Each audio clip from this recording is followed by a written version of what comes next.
right, today is Saturday, October 14th, 2023. It's going to be a big day for the 60. We're going to put it on the rolling chassis. It's been 2 years since I took it off of the frame. It's been a long time coming. Probably could have got it done faster, but I really only work on this thing on the weekend and sometimes during the week, but not consistently. Anyways, this thing has been sitting. I haven't even wet sanded or buffed it or anything. It's just been sitting curing, and we're gonna get it on the chassis. Once it's on the chassis, I'm gonna take the reinforcements off and get the convertible top rack to work. I've been charging the battery over there on the counter, and probably put the snap trim on. I got that in the house. As far as the frame, I got bushings, body bushings. They've been there. We got the brake lines, the gas lines done last weekend. I got the intake adapter on there, or throttle body adapter. So the intake's kind of just mocked up right now. It's kind of just sitting there. And that's what we're going to do today. Bobby's coming. He's going to bring a quarter panel for his car. I don't know how far along we're going to get on that. It's kind of bittersweet to get this thing back on the chassis. It's sweet because it's been a long time coming. It's bitter because this thing is going to become really heavy to move around. So basically it's going to sit in this bay right here until the car's done. It just becomes really heavy to move around. You got to use the skates. I don't like using those skates, especially going out, because it catches on the expansion joint of the concrete. So basically it's going to sit in here until it's done. Might get the trunk on today. It's ready to go in the same condition as the shell. So we'll see how far we get along. It's already 8 o'clock, kind of got a little late start, about an hour late, but got to move some stuff around here and get this body over there on the lift. That's the first thing. So I'll bring you guys back once we do that. All right, we're back. It's been 30 minutes. I got this thing up on the lift. It's pretty straightforward, just jacking it up from the rockers. I know maybe a lot of guys watching probably don't have a lift, so I salute to them that are doing these frame offs with no lift.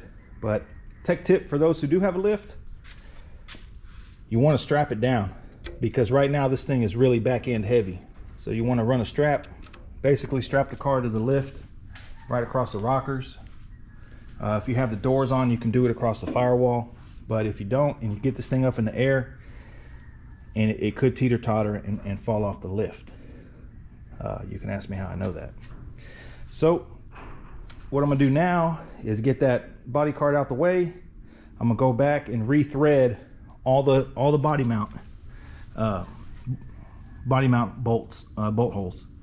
Rethread them. I believe they're 7/16 because they might have some remnants of some Raptor, and that Raptor will chew up the threads on the body mount bolts. So I'm gonna go rethread them all real quick. Obviously the 4 that were on the body cart don't need rethreading, but the ones that got Raptor on them, I did tape them up,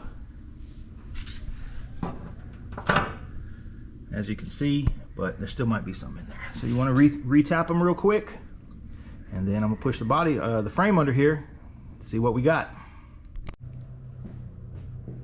All right, so we got it on the frame. Bobby showed up just in time.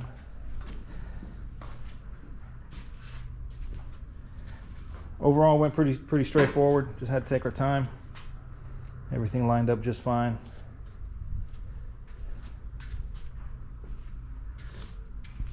So next up is get rid of these reinforcements finally, and mess with the top. Get the top working.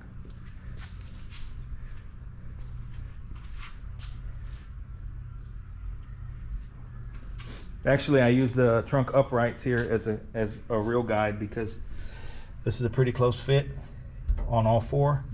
So if these went through, then the body mounts would have lined up just fine. So that's what I use as a reference. No issues. Let's get these reinforcements cut, and then get the top work and bring you guys back.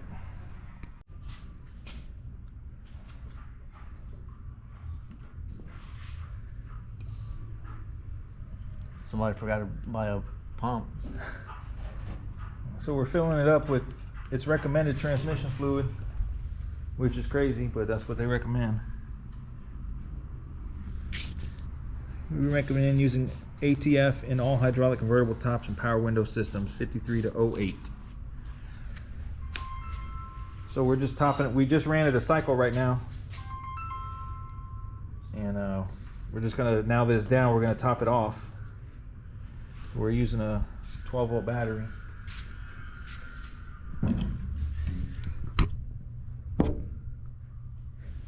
And it did cycle one round, huh?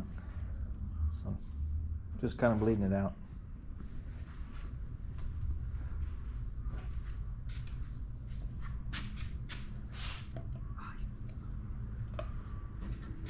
We're in the middle of an eclipse.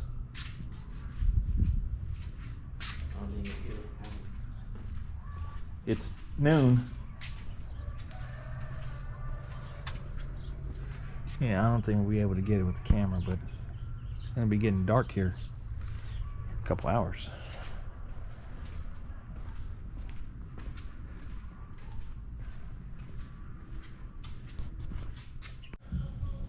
Who died? What was it, yellow up?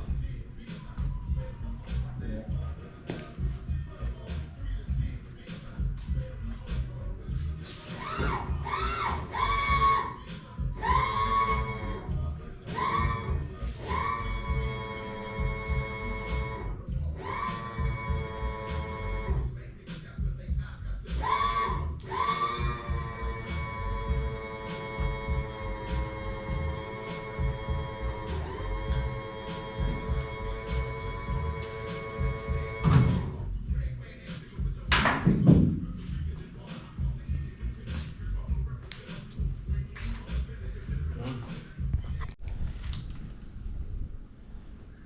That's what happens when you chrome shit. Get that big piece out.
What is that? What? Should he weld it on to dip it? Yeah, probably to grab it. Well, you got this tab right here. Why don't you use that? Is it better? Oh yeah, I mean we might not even have to go anymore. Okay, let's try it like that then. All right, here we are, 6 o'clock in the day. And what we got so far is the snap trim on. Needed to put these on. Well, actually, you know what? We didn't have to put these on today. These can come off separate. So those slide into the snap trim and then they screw on 3 screws. We put new felts. Got a felt kit. So the top latches, the top moves by itself. We use a drill battery. And then got new latches. And that snap trim. You want to talk about that snap trim, Bobby? It was a headache. This was nerve-wracking. 3 people. It's a 3-man job to get that on. It took like 3 hours. It's 6. We started at like 1. It took like 4 hours to put the snap trim on. Mainly because it's chrome plated. It's chrome plated, so this where it covers it, where the kind of the little, what would you call that? Buckle? Yeah. It's being that it was previously stainless, it was already a real tight fit. So then you throw in triple chrome and you can hang it up. It doesn't slide in. So we had to modify big time, but we got it in with no incident, man, no chip of the paint. Basically we had to cut what you don't see. The snap trim has some clips. We put some in, but honestly it's such a pressed fit that you almost don't even need clips. And then this one has a self tap. It has a tab. What was weird is the trim had a tab, but the car didn't have a screw or a hole. That's weird. The snap trim, this was on the car, had the tab for a screw to hold it, but there was no screw and there was no hole. So we were gonna get the trunk on, but we ain't got time.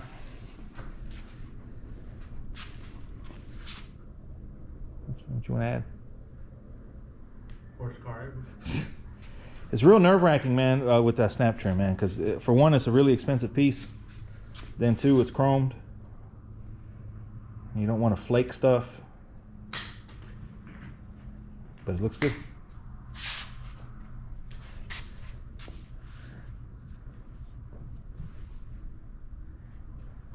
So next up is trunk. Get the trunk on. Next weekend, I guess, at some point, and then the top install. It's on the frame. Everything went pretty smooth with that.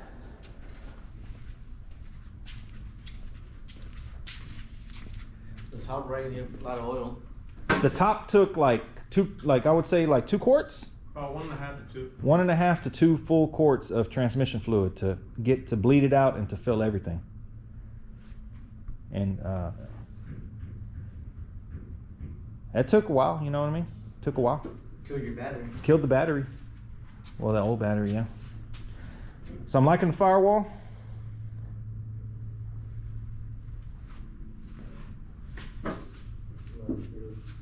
I know. So now this is basically a big old model car that you got to push everywhere.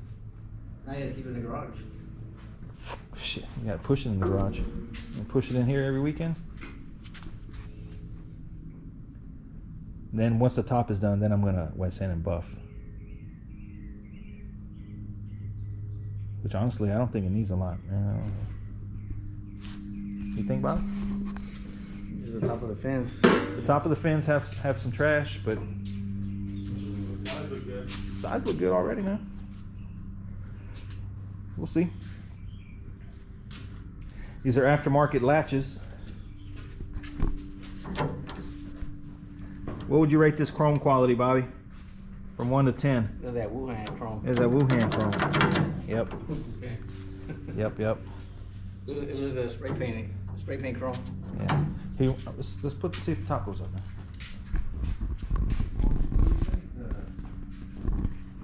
Yellow is up. So it's a 20-volt battery. Don't recommend it, but we're just gonna put it up one time.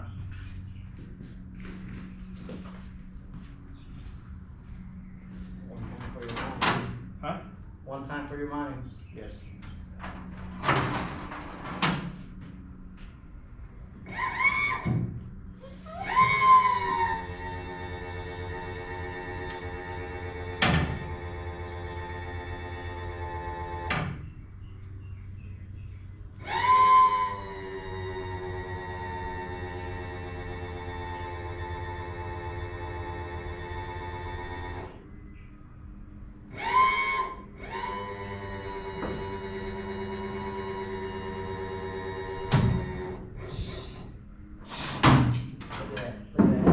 Huh?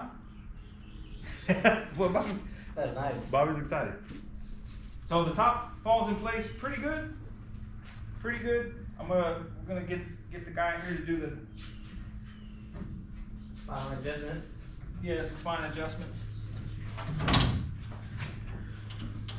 Bobby, what's that Instagram page? Hard tops versus convertibles, or Yeah. Hard tops and birds. This qualifies for that. So the rack is like I say, I never took it off. There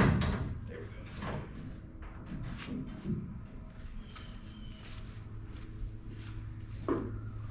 So it's in wherever GM put it. That's it, man.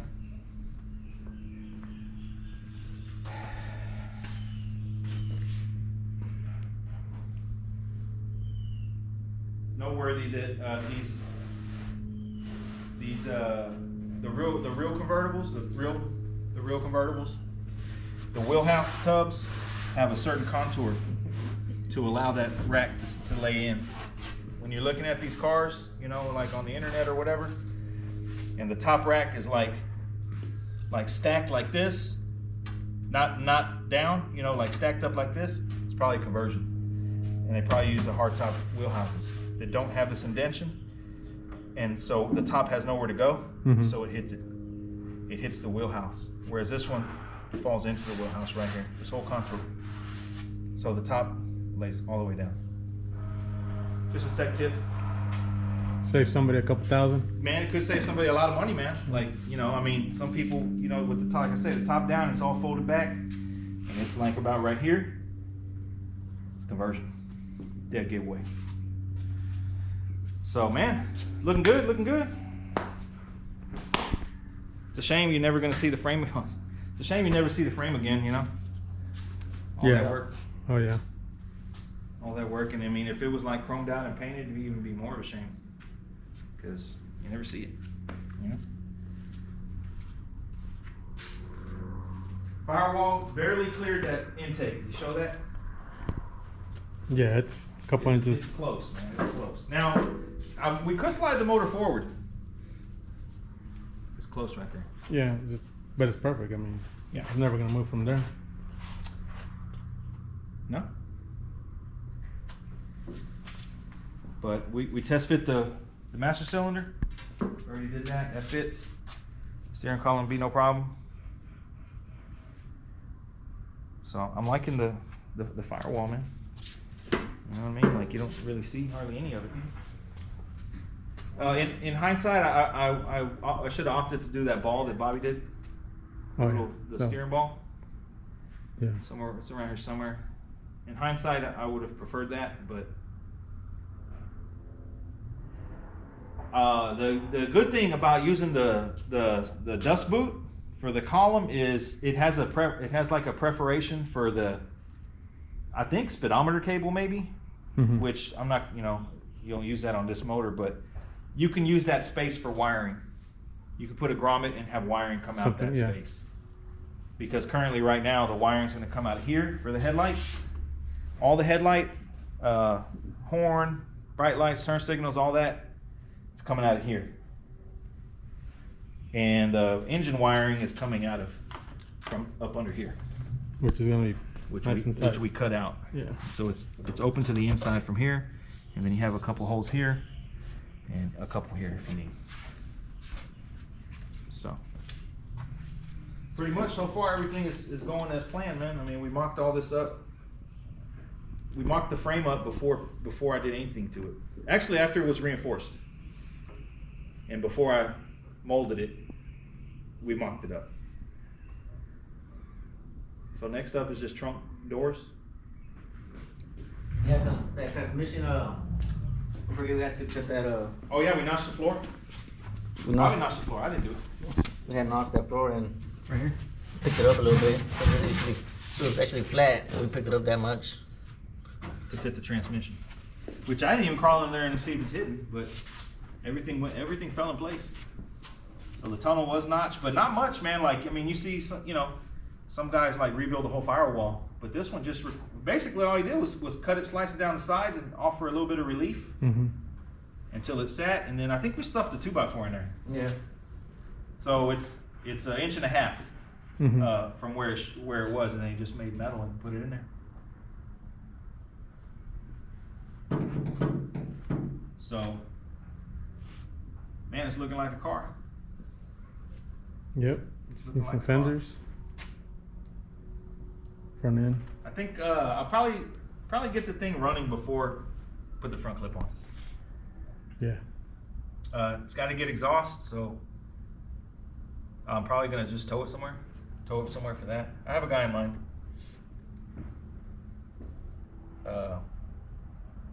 Gotta install the You always have guys in mind. Yeah.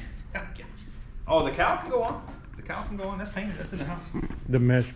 Gotta put some mesh Yeah. in there. I did opt for a. Let me show the master cylinder. I like these headers. Well, they start off square. And they go around, little tube. So this is pretty generic. Willwood. They sell them on Amazon, Summit, eBay. I mean wherever. I like it because it has this attached already. So this attaches to the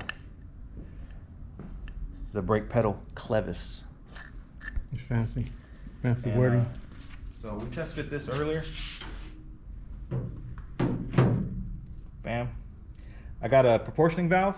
So the proportioning valve is another generic. They actually offer it with this master cylinder. And the lines go straight into it.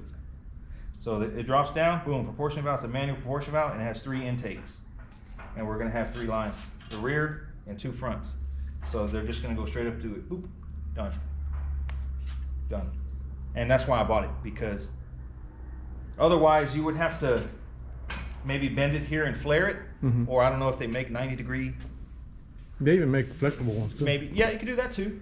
But I like the idea of the brake lines going straight up to it. So we molded the body mount. We showed that previously. Kind of missed a little bit of the tape edge there. I think Bobby taped that. But yeah, I guess that's a wrap, man. So why no power booster? No, man, you know, I don't know. Good question. I don't like them. I don't like the I don't want to start hating on people. I don't know. I just don't like the chrome boosters. You heard it here first. He doesn't like brakes. All Nah, gas. I mean, you know, like when I got this car, it was, you know, it wasn't actually running and driving, but it was running and moving, and it had 4-wheel drum brakes with a single reservoir, 1 brake line master cylinder, and you'll eat the steering wheel if you slam on them brakes, man. Like, drum brakes still work fine, man. You know, like once you start doing the disc and now you got the bore size and what they call that, the pedal angle or whatever, all that stuff to figure out, man. And then I've had let me see, the Blue 64, I had problems with the brakes that were the master cylinder was trash right out the box, like trash. That's right. Yeah. Remember, I was chasing my tail trying to figure out doing everything that I know to do, and it was the master cylinder's trash. Then on the 61, the brake booster, trash right out the box. Trash right out the box, man. Like, you push the brake and you hear the thing.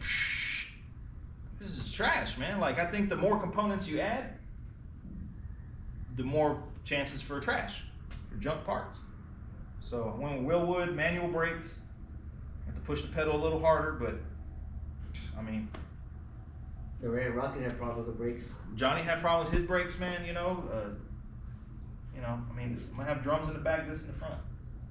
Then, I mean, you got to also factor in, like, these tires are like way too small.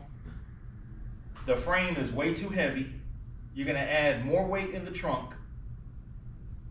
I mean, what are you expecting out of your brakes, man? You know, like, it's a custom car, you know, with extra weight and super small tires that are skinny. So, I mean, you know, it's a lowrider. Like, it's not I mean, you know, like other cars, Camaros with big wheels and stuff like that, Chevelles and stuff like that. I mean, you can really dial in stuff, but on the lowrider, man, I mean, the whole suspension is adjustable, man. So everything's out the window. You know what I mean? Alignment's out the window. So, loving the snap trim, man. Shit, we struggled with that thing for 4 hours, man. 4 hours. So how much is it? I mean, like, if I'm To trying buy a 5960 snap trim? yeah. I doubt you can find one for. Less than a couple thousand? You can't find one for less than $2,000, and it needs restoration, and they're stainless. But okay, but that's what the people are asking for. But is that what it's worth? Probably not. I mean, yeah. Yeah, I mean, the thing, so I was gonna opt for having this polished and not chrome, but I was talking to the guy that I deal with, and he had mentioned that when they polish, so from the factory, this is stainless, the buttons are chrome from the factory, okay? So when you go to put this on the buffer, you're gonna rub chrome off of this. Mm-hmm. You can't polish around this without rubbing this, period. So the end result might not be exactly what you're expecting. Yeah. So opt for chrome, or take the buttons out. They're riveted on. Like I don't want to mess with that. There's nothing wrong with the buttons. Yeah, it's the whole issue. So those are like the factory buttons. So opted for chrome. To chrome these was Like 300 each. $550. Total. $550 to chrome both pieces. Yeah. No. Yeah, I mean, it wasn't cheap, but I'm glad I did it because look at the result. It Mhm. looks great, in my opinion. Yeah. The only thing was, the fitting it in the middle there. We had to do some work with the Dremel. Bobby did some work with the Dremel, but we got it, and it's on, and it ain't coming off. We're not taking it off no more. It's done. Done, man. The thing is like super awkward. It's such a big piece to store in your house. It's just awkward. Everything about this car is awkward and big. So Car looked longer when it was off the frame, man. Now yeah, now it looks short with no doors. it shrunk a little bit, but It seemed like the back half got shorter. yeah. Well, you know what? Once you get the bumpers on and the kit on the fit well, Yeah, that's gonna add like 2 feet, yeah. 18-inch. Hopefully it fits in the garage still. But I mean, all the dash pods or the instrument cluster, that's already painted. Glove box doors painted. That can go on. I got the AC vents already. I mean, everything is ready to go on. Like that's why I had been telling myself that. We were climbing an uphill battle, man, and now we're at. A lot of people might look at the car and say, "Man, the car's almost done," but I would say the car is like 40% done right now. 40%. Yeah. Still need glass, the trim, which I have, bumpers, which I have, getting it running, exhaust, need a drive shaft, bleed the brakes, upholstery. I got to get the seats done. So yeah, just because the car is painted, it's still a long ways. Well, I would like to say, congratulations, man. Bobby, give me a beer, man. Yeah. Okay. Yeah. We need a beer. How Well, many 60s with LTs are out there? I haven't seen any. I mean, there's plenty with LS. Plenty with LS, which When was the last time you seen gold? that's a 2018 motor. 2018. What happened when you were rich? Wait a minute, I think that's a 2018 truck out there. 17. So this motor is 1 year newer than my truck. You gotta have money for that, man. Come on, man. Look at his rims. Gold. Gold dishes. All right, we'll bring y'all back, man, because I drink domestic beer, by the way. Hey, you know- we're trying to drink right now. So we'll catch y'all later. Yep.